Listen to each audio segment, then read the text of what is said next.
দেখেন, ভারতের সাথে আমরা সম্পর্ক চাই, কিন্তু সেই সম্পর্ক দাদাগিরি কিংবা স্বামী স্ত্রীর নয়, বা রাখি বন্ধনের নয়, যে সম্পর্ক আওয়ামী লীগ ভারতের সাথে তৈরি করেছিল। আমরা চাই মূল্যায়নের সম্পর্ক, মর্যাদার সম্পর্ক, ন্যায্যতার সম্পর্ক। ভারত আমাদের প্রতিবেশী রাষ্ট্র, তাদের সাথে আমাদের সম্পর্ক রাখতে হবে। দেখেন, যে কথা আমাদের মাননীয় স্বরাষ্ট্রমন্ত্রী জাতীয় সংসদে দাঁড়িয়ে বলেছিলেন যে স্বামী স্ত্রীর সম্পর্ক বিচ্ছেদ হয়, কিন্তু প্রতিবেশীর সাথে বিচ্ছেদ হয় না।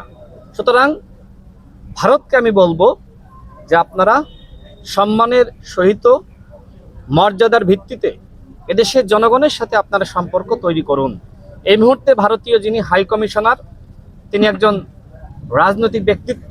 তার বক্তব্য, কথাবার্তাগুলো খুবই ইতিবাচক আমার কাছে মনে হয়েছে। এই প্রথম ভারতের পক্ষ থেকে বলা হয়েছে যে আমরা বাংলাদেশের জনগণের সাথে সম্পর্ক চাই, এবং বিএনপির যে সবার আগে বাংলাদেশ স্লোগান, এটিকে তারা গ্রহণ করেছে। ঠিক আমরা তাদেরকে বলতে চাই, যদি প্রকৃতপক্ষে আপনারা এই স্লোগানকে আপনারা বোঝেন, এদেশের জনগণের চাওয়া পাওয়াকে আপনারা অনুধাবন করতে পারেন, তাহলে সীমান্তে কোনো হত্যার ঘটনা যাবে না।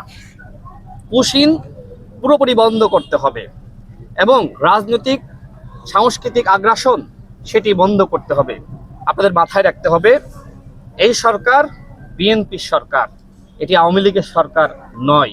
এই সরকারের প্রধান এমন একজন ব্যক্তিত্ব যার বাবা এবং মা এই দেশের জন্য সংগ্রাম করেছেন, আধিপত্যবাদ এবং আগ্রাসনের কাছে কখনোই মাথা নত করে নাই।